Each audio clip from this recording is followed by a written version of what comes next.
Hi, good morning or good afternoon, depending on where you are tuning in from. Thank you so much for attending our webinar today, Budgeting and Forecasting Strategies for Nonprofits in 2026. We are so glad that you could join us today. Over the next 50 to 60 minutes, we're going to share some really great actionable insights and strategies for nonprofits and schools that are, already thinking about planning and forecasting for next year and kind of trying to anticipate what's coming next. First, I will go through just a few housekeeping items for everyone. If you are here for CPE today, remember, you've got to answer at least 3 out of those 5 polling questions and be on for the full 50 minutes. So we'll try to make sure we give everyone plenty of time to answer those polling questions when they launch, but just make sure that you are paying attention and getting those responses in if you are tuned in for CPE credit today. If you have any technical issues, feel free to reach out to elevatelearn@armanino.com. We've also got some folks kind of in the chat and on the back end. Feel free to also utilize that Q&A box or the chat if you're having any issues,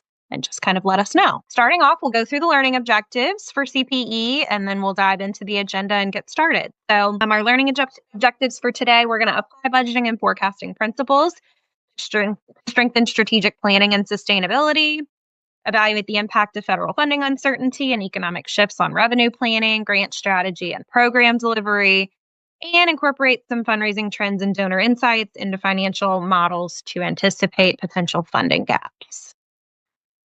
This is going to be our full agenda for today. We're going to go through the foundations of budgeting and forecasting, look at common challenges in nonprofit and education with respect to budgeting and forecasting, building flexible models, scenario planning, and then talk about some best practices. And we will leave some time for Q&A at the end if we can get to it. But just a note, if for some reason we cannot get to all of your questions today, we will be sure to follow up once this is over. And I know we will get this question several times, but yes, you will receive the slides after and a recording of this presentation once it's done. So no worries on that either. Let's start with a polling question, and then I'm going to hand it over to our presenters for the day. First polling question, everybody. How are you feeling about forecasting heading into 2026? Confident and prepared, cautiously optimistic, uncertain, overwhelmed, looking for guidance. Obviously, no right or wrong answer here, but just trying to kind of get a pulse check on how folks are feeling, kind of winding down 2025 and heading into 2026. So let's get those responses in. Angie, I can't see how far along we are, how many people have responded. So I'm going to give it a few more seconds. Everybody get those responses in if you can. I'm going to give us a countdown here. So 4, 3, 2, and 1. All right. So mostly cautiously optimistic or uncertain. I think that's fair. And on that note, going to hand it over to Stacy and Kate and Gabby and let them speak a bit more to that and kind of take things away. So Stacy, feel free to take it away. All right. Hey, everyone. I have you all today on the webinar. It looks like we've got about 180 participants, so a great crowd this morning or this afternoon, wherever you're at. My name is Stacy Cornwell. I'm the leader of our national nonprofit and education practice here at Armanino. I'm also an audit partner, so I still sign audits, and most of those clients are nonprofit organizations. I can't tell you again how excited I am to have Kate and Gabby here today. They are your experts. You're going to hear a lot from them today. So they're going to help walk you through this process and just help to give those best practices and all that uncertainty that's still out there. Kate, I'll hand it off to you. Yep, I'm Kate. I'm a director here at Armanino. At the firm 11 years. I lead our nonprofit outsourcing group as well as our consulting group as a whole. So very excited to be here. And we'll toss it to Gabby. Hi, everyone. I'm Gabby. I'm a finance manager here at Armanino. I've been with Armanino about 5 years now, working with nonprofit clients on budgeting, forecasting, financial analysis, board reporting, cash flow management, just kind of all things finance. All right, just a little bit about our firm here on the next couple of slides before we dive into the material. Armanino is in the top 20 firms. We're nationwide, so we really are proud of some of those recognitions and awards that we have on this slide. A lot of those awards speak to the value of client service, the value of these educational offerings that we provide, and what our clients think of us out there in the community. So really proud to show this slide as always. As I mentioned, we're nationwide. I just like to tell everybody we have people in your neck of the woods, right? We've got all these offices across the country, but specifically our consultants are spread across the nation. And so we always have a team that's available to meet the need that you have as a community. We go on to the next slide. A little bit about our industry. Our nonprofit industry, we serve about 2,000 nonprofit clients every year. That's across all of our business units and our service offerings, which are consulting, tax, and audit. We're designed and organized by subverticals within the nonprofit industry. So this is where we do a lot of our strategic effort out there in the community and where we have a benchmark in terms of the types of clients that we serve within the nonprofit space. We've been serving these clients for over 50 years throughout the firm's history. I'm just really proud to be able to have the bench strength in all of these subverticals that you see here on this slide. We advance to the next slide. We're going to go ahead and hit the second polling question. You guys got to answer these questions to get your CPE. So to remember to take a minute here and take a look at the question, make sure you get your vote in. So we want to know who's joining us today. It looks like more folks logged on in the last minute. So we're up to like 195 now. So great to see just below 200. Tell us who you are. Are you an executive director? Are you a board member? Are you a finance team member? You're on the development side, or if you're some other position in your organization, maybe just drop it in the chat. Let us know who you are so we kind of get an idea of who's in that other category. A lot of the topics that we have today and the content's going to resonate with everybody. So we'll give you guys maybe like 15, 20 more seconds to answer the full question. Remember, you need to answer these to receive CPE credits. Want to know who's joining us? Okay. Looks like we've got a finance manager. Okay, thanks, Kyle, for answering that. All right, a retired consultant taking projects. Okay, good to hear. You could probably be involved in a lot of these budgeting and forecasting projects for sure. All right, we're going to go ahead and close the poll. So we'll do 3, 2, 1, and we'll put the responses up here real quick, just kind of see. So it looks like the majority of you are finance team members. Some of you are on the board. That's great to see. You always love when board members join our webinars. The majority is the finance team. Okay, great to see. All right, so let's go ahead and get into our topic here and just a little bit of a primer on why does this matter before we get into the details. If we want to move on to the next slide, I know that all of you on this webinar probably remember January 29th of this year, right? That was a big day for everyone. That was the day that President Trump announced a lot of the changes that were going to be happening at the federal level. It was chaotic. It still is chaotic. There's still uncertainty in the economy with inflation, interest rates, donor fatigue. I would just say now more than ever, budgeting and forecasting matters. If you're the organization that hasn't yet made an iterative process out of your budget forecasting activities, now's the time to do so. Your budget needs to change as significant events happen in your organization throughout the year, and it needs to be an iterative process more than ever to respond to the volatility that's out there. We're also hearing from organizations a lot around delayed reimbursements and also delayed contract signing. I think some of that has come out of the federal government shutdown. And so there's a little bit more uncertainty, an added layer there that's been happening in the last couple of months or so. So all of these things is why it matters more than ever. Cannot emphasize that, cannot bring that point back home enough. Now is the time to focus on sustainability and mission alignment. Those two things are mission critical. So take anything away from today, remember that. I'm going to go ahead and hand it over to our presenters.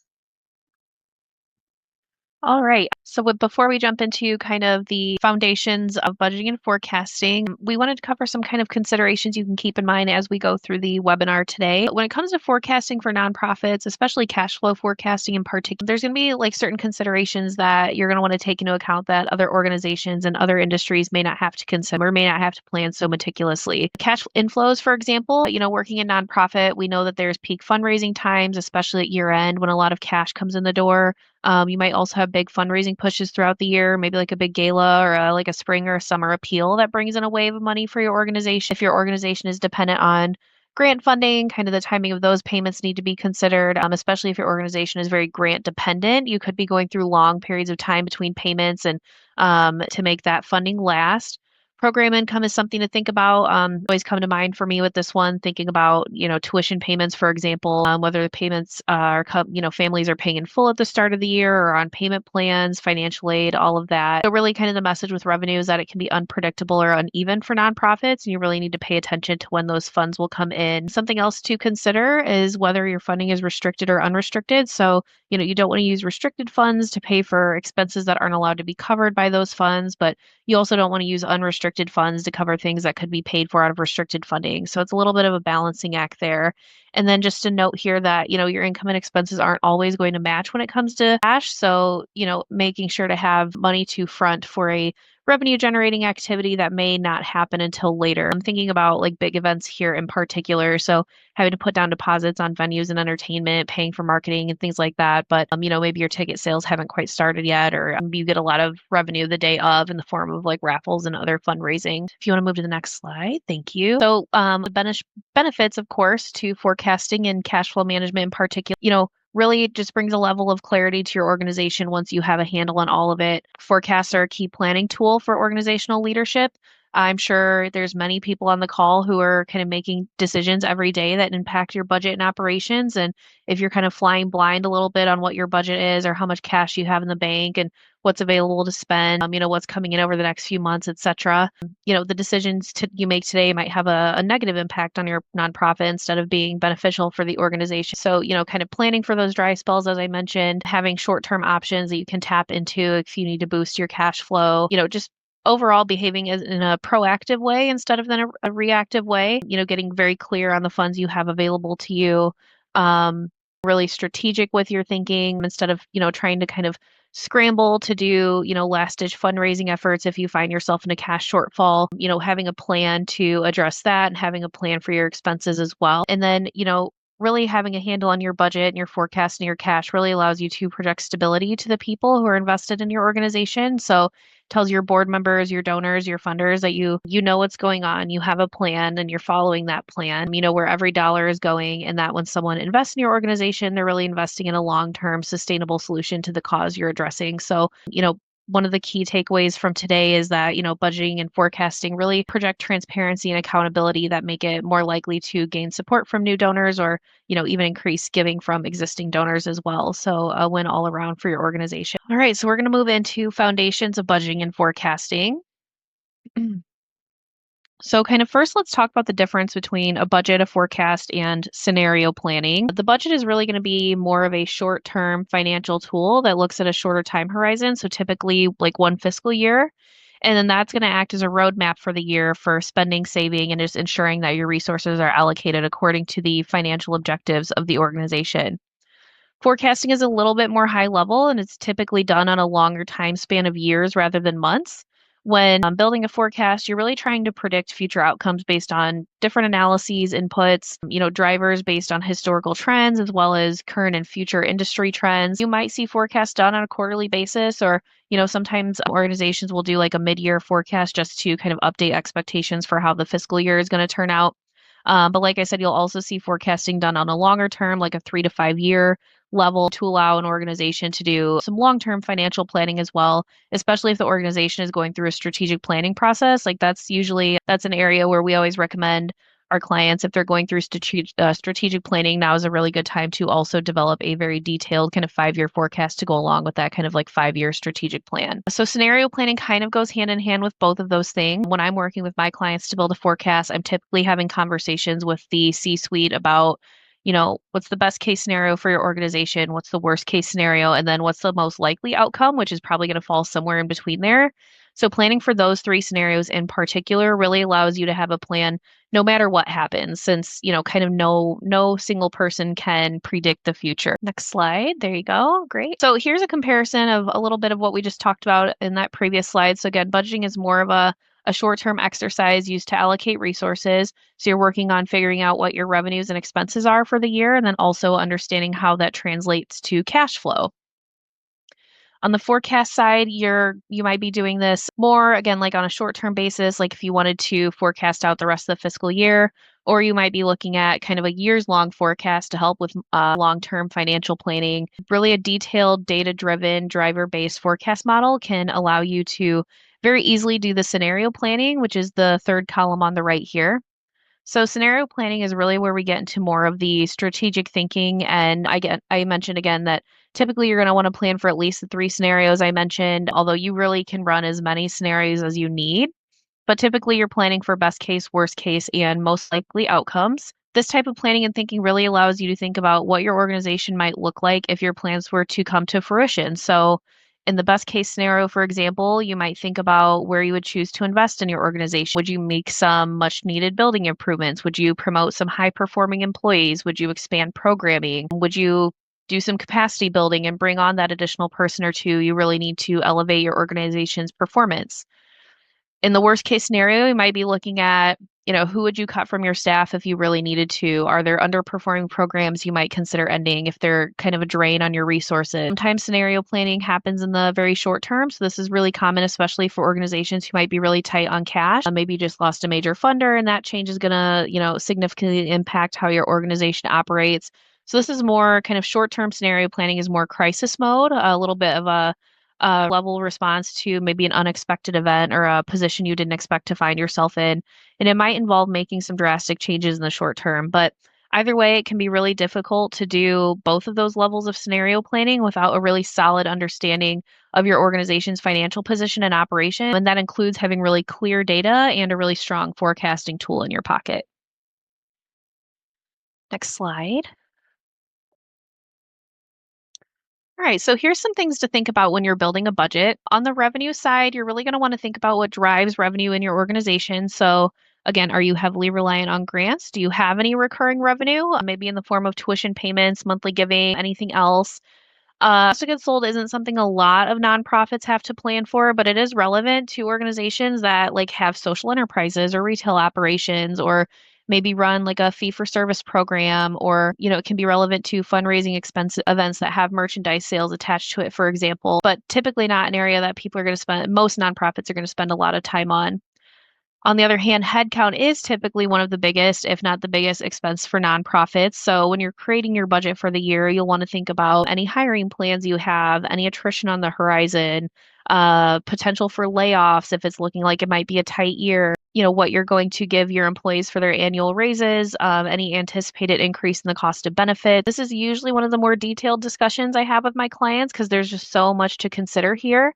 Insurance costs keep going up. Nonprofits want to remain competitive on wages in the marketplace so they can hire really strong talent. And if they find that they can't match their wages to, be competitive in the marketplace, then they may want to try to make up with that with additional benefits. So really just measuring and understanding how all of those considerations impact the financials. Overhead's a little bit easier to plan. Some of the areas I tend to focus on with my clients are like consultants and professional services tends to be a big bucket. Travel, dues and subscriptions, and technology. Travel can be a big one. And when I have clients that are struggling to create a balanced budget or need to find more room in their budget, this is an area I like to kind of closely look at because with all the technology we have now, I think it's important to have the conversation with yourself if you can accomplish the same goal without hopping on a plane and maybe save a little money there, especially like I said, if it's going to be a really tight year. And then finally, the balance sheet. So, this is an area, in my opinion, that gets overlooked. A common thing I find with boards in particular is they really just want to look at kind of revenue and expenses and make sure that there's, a balanced budget for the year, if not a little bit of a surplus. And I've had a lot of conversations with clients and boards over the years around, you can have a super profitable looking statement of activities, but your statement of financial position might show that you're leveraged up to your ears with debt and you have a massive receivables balance because all your revenue came in the form of multi-year grants and pledges and you have no cash in the bank as a result. So I always, make sure that as much time that is spent on the getting the revenues and expenses accurate, equal consideration should be given to your financial position as well. Next slide. So here's some examples of when you might consider scenario planning, kind of beyond what we already talked about. Are there changes in program demand on the horizon? Is there going to be an increased need for your programs? And how stable is your funding? What if you were to lose a big grant? Or on the other hand, what if you were to get a big grant? I think these two things in particular are front of mind for nonprofits right now with a lot of budget changes and cuts happening at the federal level. I think in particular, how many food banks could have anticipated the huge influx of need that happened in October and November if they were, trying to plan for that in like May, for example. Or I think about the Mackenzie Scott grants, right? Like what happens if your organization happens to be a recipient of one of those grants? As I've mentioned before, kind of, scenario planning will be as part of your scenario planning for those kind of things will be for those scenarios, communicating major changes to your stakeholders. There's changes to programs. It's not only going to be relevant to your donors and the individuals who use those programs, but also the staff that run those programs. If there's going to be a funding shortfall, are you going to approach your major donors and ask them to help close that gap? And if so, how are you planning on having those conversations? An interesting question I've had a few clients pose over the years is a little bit on the flip side of all that is how do we communicate that we are financially healthy without also making our donors feel like we don't need their money because we definitely do. So, all those questions and conversations can kind of pop up and, hopefully be answered and addressed during your scenario planning process. And I think next polling question, here we go.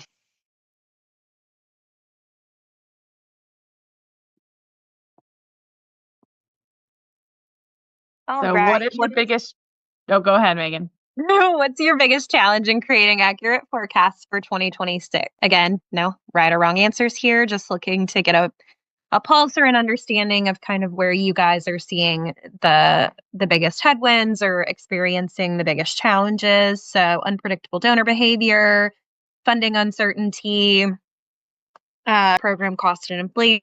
I know we've had a couple of questions about CPE. Just make sure you get those responses in if you're looking for that CPE credit today. 3 out of 5 questions, and then you'll need to be on for at least 50 minutes. So get those responses in, and we'll give you guys just a few more seconds to do that. Kate, what are you and Gabby seeing the most right now as far as kind of challenges folks are facing thinking about next year? Honestly, everything on this list. I wish I could just pick one, but oftentimes it's more than one answer and different for every single organization about kind of what the biggest challenge is across the board. I don't know, Gabby, if you're seeing anything different, probably pretty consistent, but. Yeah, no, I would agree with what you just said. Okay. We're going to give you guys just a couple of more seconds. I'm going to do a countdown. So get those responses in. 5, 4, 3, 2, 1. All right. Looks like the winner here was the rising program costs, but again, kind of mimicking what we've been seeing. It's a lot of, fairly consistent across the board, across all of these. So with that, we can probably head on over to the next slide. Talk a little bit about common challenges in nonprofit and education. And thank you. There we go. Starting with talking a little bit about erratic funding. And I think Gabby touched on this a little bit, but there's a lot of unknowns right now just with the different shutdowns and cuts to budgets and different grants that might be delayed. I don't think we've talked about this part enough, but some grants that you might normally rely upon that are coming from foundations and things like that, just given the uncertainty of where money is coming from, they might be looking at, okay, hey, is there something else, some other organization or another program that really needs this funding? So then it makes your funding a little bit unknown. Of different pieces going on that are making this very erratic. We're also seeing right now a lot of people coming to us saying, hey, my mix of revenue is almost 100% fee for service or 100% grant funded. How can I look at building out revenue streams that are not all the same? So really looking to diversify those revenue streams right now in response to a lot of this erratic funding. I think a kind of formalized giving program, if you're kind of in the social services space and you're used to fee for service type arrangements. Like that should be somewhere that you're really looking right now, is building out a program for that to kind of move into some sustainable revenue streams. Gabby, I don't know if you're seeing anything else that you wanted to add. I think you covered a lot of it already, but just giving you the opportunity in case. Yeah, no, I think you're doing fine.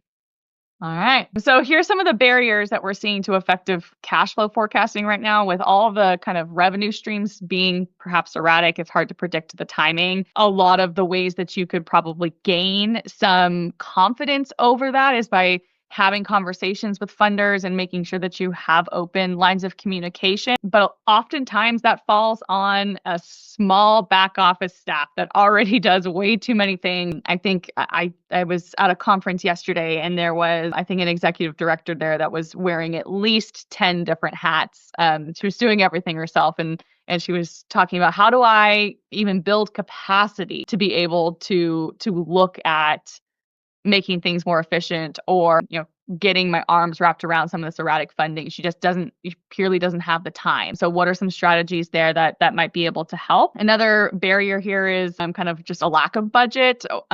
Really sure where you're at from a revenue and expense. Again, back to that whole we don't have capacity issue that leads to kind of shorter windows to get everything together. And if you don't have timely financials, it makes the ability to make decisions and to truly budget difficult, which again goes into that poor data management and then lack of communication between everyone. It's really kind of a perfect storm, all of these barriers, which makes it difficult. So looking at where you can gain more capacity is a real way to tackle some of these barriers. We're seeing a lot right now, people looking at shared services. We're seeing M&A a lot right now in the nonprofit space, just ways for us to continue to partner as nonprofits, right, with each other to continue our an impact in the community.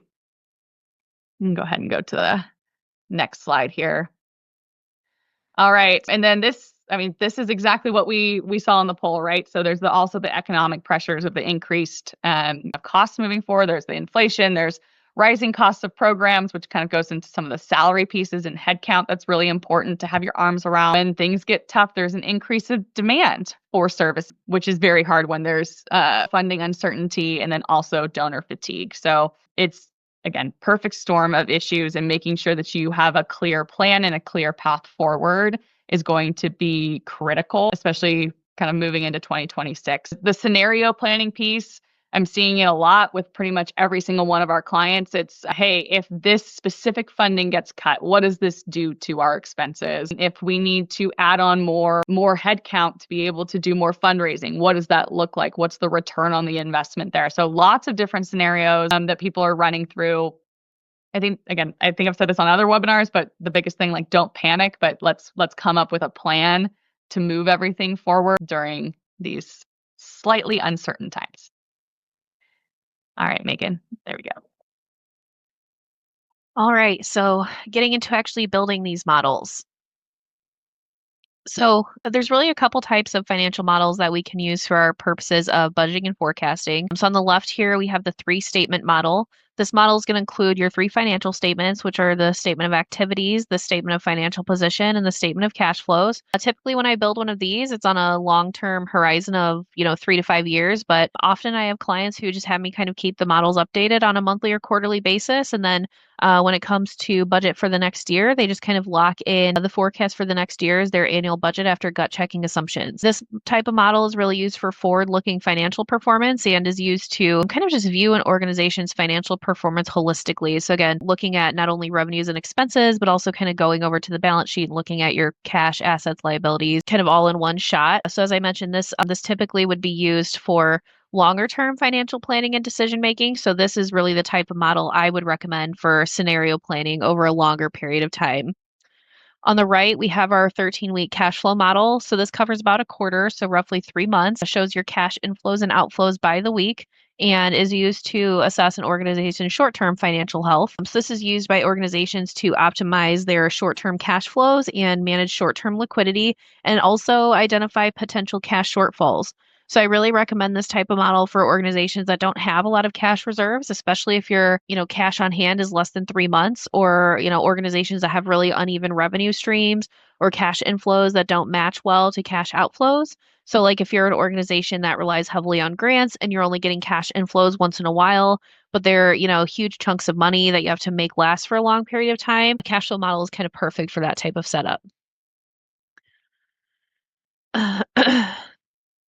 So we already talked a little bit about, some of the type of things you might want to consider when building a budget or forecast, but cash flow forecasts are a little bit more, I shouldn't say a little bit, a lot more granular and detailed. So for a cash flow forecast, you might consider like the timing of grant disbursement, any big fundraisers you have planned for the year. And I kind of touched on some of this stuff at the very beginning when I kind of mentioned, here's some things to consider. Again, recurring revenue, restricted and unrestricted funding, if you need to use up any reserves. From an outflow perspective, you're going to want to consider the timing of payables, prepaid, recurring expenses, payroll, as well as any debt repayments and capital expenditures coming down the line. So kind of as I said before, forecasting, it's not really just as simple as looking at your revenue and expenses. You really have to take in consideration a lot of those balance sheet items that you're not going to find on your statement of activities. And if we look at these lists here, you can see that a lot of the items I have listed for consideration live on your statement of financial position. So again, just kind of going back to that point of thinking about your organization holistically when you're doing forecasting.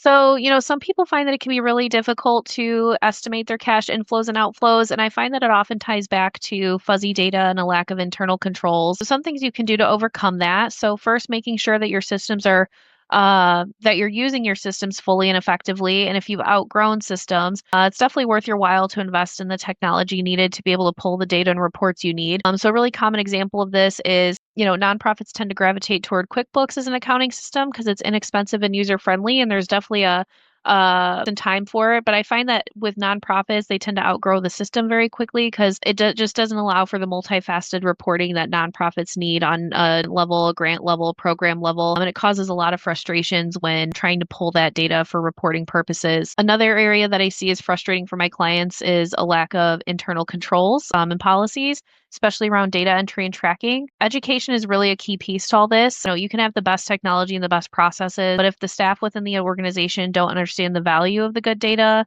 and proper forecasting, don't understand the value that those things bring to the organization, you're going to have a hard time getting them on board with sticking to the policies and methods that you've implemented.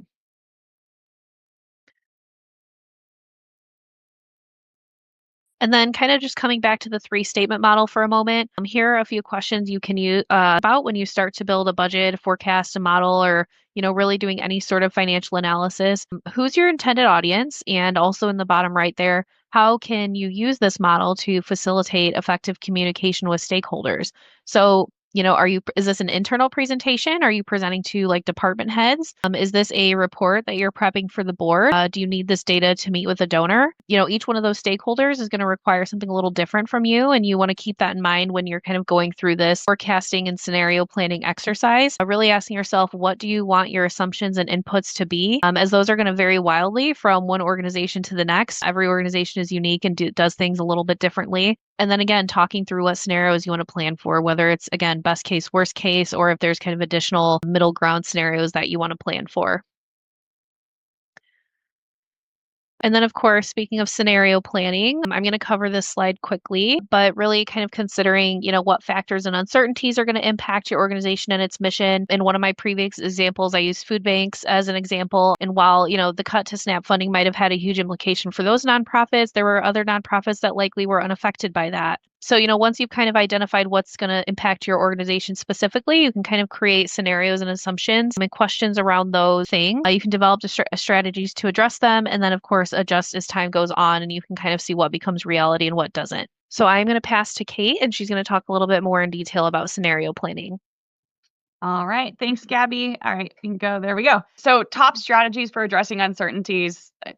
A lot of these are going to sound really simple. We can talk a little bit more in depth on them, but spending less, so cutting programs or staff, obviously that also means that there's corresponding revenue that's going to end up being cut there too. So evaluating those programs individually will be important, right? Because maybe there's a program where you're like, oh shoot, we should cut this program just based on the expenses alone. It's our largest one, but it might be from a revenue standpoint that you're kind of making up ground there for the rest of the organization. So really looking at those on a programmatic basis is really important. Kind of goes back to some of the technology that Gabby was referencing. Spend differently. So do you need to invest in marketing or fundraising to get more money in the door rather than in the pursuit of new programs? We all know that is the number one piece of a nonprofit is spending towards their mission. There's also something to be said about being able to raise funds to also continue that mission in the future. So kind of weighing those different options there, and then looking at ways to fundraise differently or fundraise more. So if you're not already looking at kind of segmenting your donor base, making sure that you're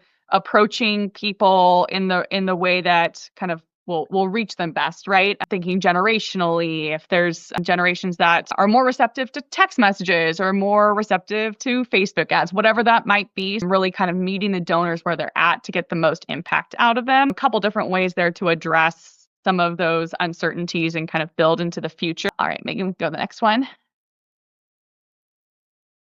Couple questions to ask yourself. So which revenue streams are most vulnerable? What reserves or credit lines are available? That's another piece I think we'll talk about in a little bit. But if you do not have a line of credit, that's an easy way for you to have access to extra funds if needed. Good to have. You don't actually have to pull those down. If you don't have one, you can go get one, hopefully apply for one. Those are some questions there. I also have seen a significant amount of questions in the chat here about different softwares and things like that. Happy to follow up with individuals afterwards, because I think a lot of the softwares go into very specific for your organization, kind of based on what type of accounting system you're on and things like that. I'm so happy to follow up, and perhaps we should even do a whole webinar for all of you on some nonprofit technology. I think that's a good idea for the upcoming months here as a follow up. But definitely some new up and coming technology that can make some of these processes easier. I will say, from a scenarios planning standpoint, sometimes Excel just works if you've got the data for it. I recently saw an organization that used Excel. They put like something very simple together. It was, here's our program. This is the type of funding it is. This is how at risk it is in the current environment, just kind of grading them on a scale of 1 to 5. And then that way, if it got cut, they could just say, okay, here's our actuals. This is what was budgeted. And they could easily zero it out as needed. So definitely options there to just get some visibility. Does it take some upfront work and some knowledge on your organization and being able to see those actuals to understand what's going on? Yes. So if there's capacity issues in getting that data, I would be addressing that now. The last thing you want is to get to February and realize, oh, shoot, I got to do something and cut something, but you haven't closed up your books since September or whatever it might be. So addressing some of that would be great. All right, we can move to the next polling question. What tools or strategies are you currently using for forecasting? I think this is well timed because we got a lot of questions or a few Q&A around different systems and platforms and softwares and stuff. So let us know accounting software, dedicated FP&A tools, AI, maybe some or none of the above. Again, no right or wrong answers, just to get a pulse of kind of where you guys are at in your journey and what you're using. And I agree, Kate, I think that'll be really helpful to inform a really good Q1 webinar on tech stacks and what people are leveraging right now. Yeah, especially right now with all the up and coming technology that's kind of been built around AI. I think that'll be a good look for everybody. So everybody be on the lookout for that. All right, let's get those answers in. Again, 3 out of 5. Everybody should be in good shape, but make sure you're getting those responses in. If you're looking for that CPE credit, we don't want to leave anybody behind. Hopefully you're not multitasking, but if you are, get those responses in. We'll do a little countdown here, Angie. 5, 4, 3, 2, and 1. Mm-hmm. That is not surprising. Spreadsheets being that answer. It is, I think up until the last 6 months, I really hadn't seen any tools from a forecasting or budgeting standpoint that I felt pretty confident in for nonprofits, just based on point and things like that. So that is not surprising to me at the current moment, but looking forward to following up with everybody.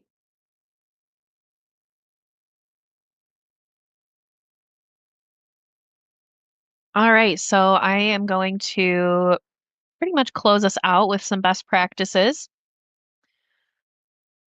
So, we've kind of talked about this a couple times. I'm just really critical to have some good data, clean financials, and strong internal controls and processes. Those are all going to be really key to your budgeting and forecasting process. To expand on that, system integrations are really key. When your systems aren't talking to each other, there's a lot of room for human error, especially when you have to kind of put data in multiple systems, and that can really complicate how clean your data is and how easily you can pull reporting together. It also takes exponentially longer to do so when you're pulling from multiple systems and trying to consolidate things in Excel using kind of lookups and matches and all those things. And as an Excel girl myself, I'm talking firsthand here. So I know exactly what some of you all are doing on a daily basis. So slide, Megan. So I saw someone ask about AI. So we do bring AI into our forecasting processes. We find it to be a very helpful tool, particularly around cash flow forecasting. AI can read and analyze data very fast and very accurately, especially repeatable data, stuff you find in a bank account, kind of monthly subscriptions, payroll, things like that. It's also really great at identifying trends. So you can get answers to those critical questions around cash much quicker than you might be able to without the help of AI.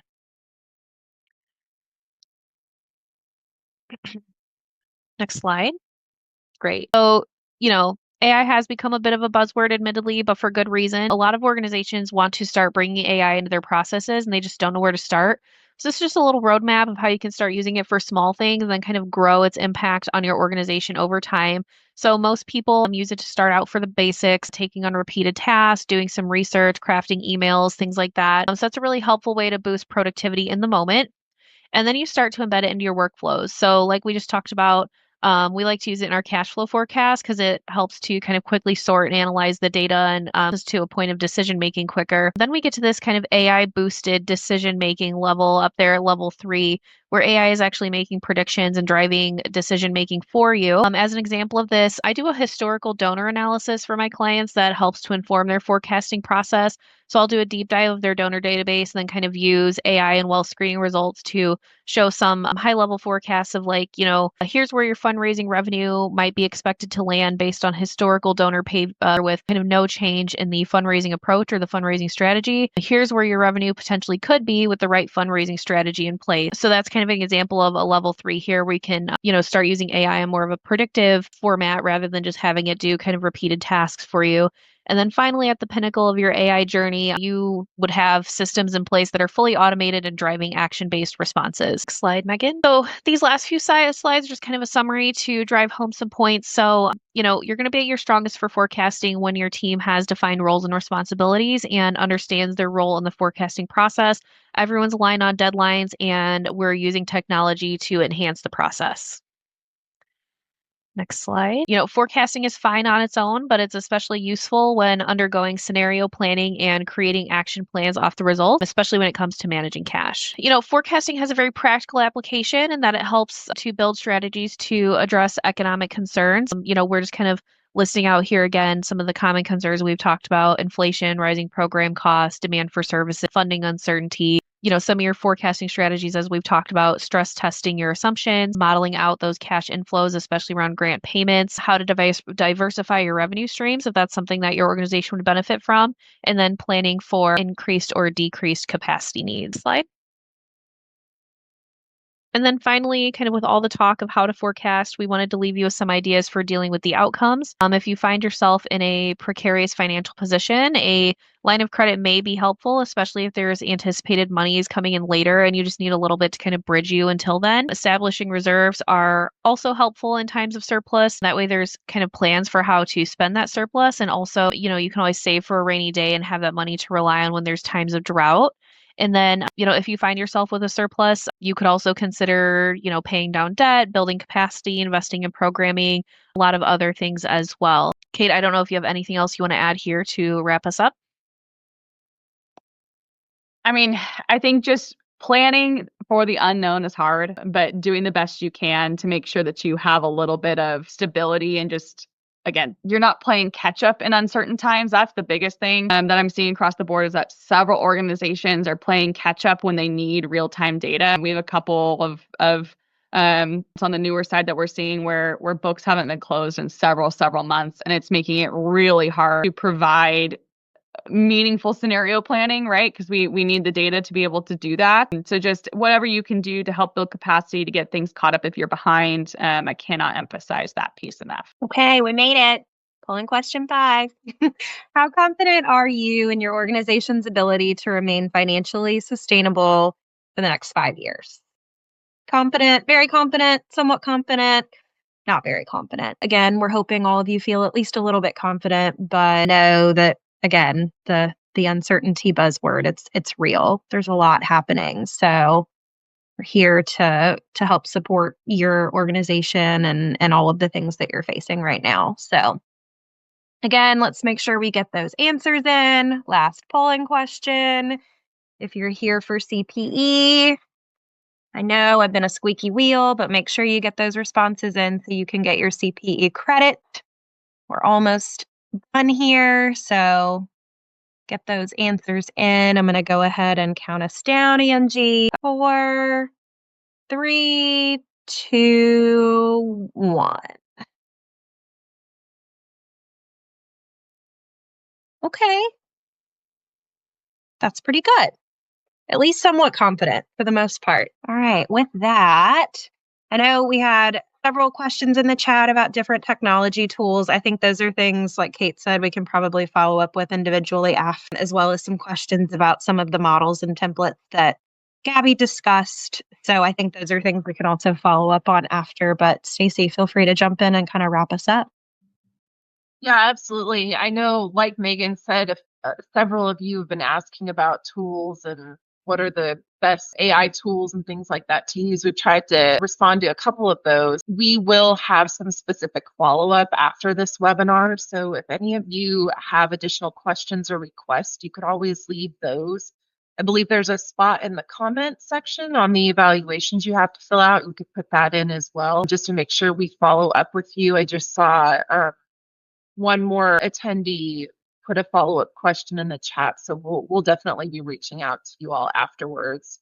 Just wanted to thank you again for joining our webinar today. Our contact information is on this slide. As I mentioned, Kate and Gabby are really the experts. This is not the only webinar of this particular topic that they have given this year since January 25th, so January 29th. So they're very, very versed in it. This is also going to be a topic that's ongoing and will be iterative as we get into 2026 as well. Hopefully 2026 will bring a little bit more stability, but I think that's maybe wishful thinking sometimes. On the next slide, we have a slide that's dedicated to some nonprofit resources that could help you all. Some of these resources might answer some of the questions that you have.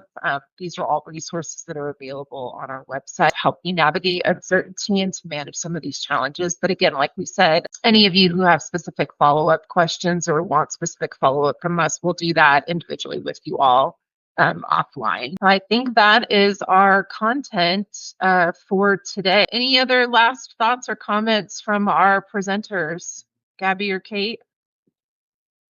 I think I saw something in the chat about AI making things a little uncertain. And again, we'll do a webinar on technology and some of the new things that are coming out in the new year. I probably also would have agreed with that as of last week. But suddenly I have dipped into the AI world a lot more than I anticipated this week at some conferences and doing some pilots of some technology and things like that, and hoping in the future that everyone can see the benefits of it and how it can help make everybody's jobs easier in the long run and build capacity for you. That's the biggest thing that I'm starting to see right now. So it's not as scary as it seems. It's really just a tool. And that's the kind of big thing that I'm noticing, and just wanted to throw out there.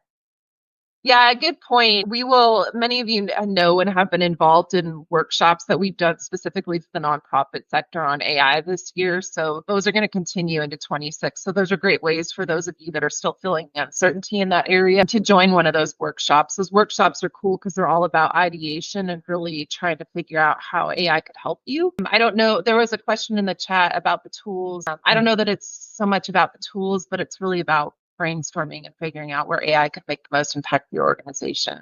As Kate said, that can be completely different organization to organization. All right. Well, thank you everyone for joining us today. Hope to see you all in a future webinar. If we don't talk to you, we hope you have a great holiday season and enjoy the rest of your day. Thank you.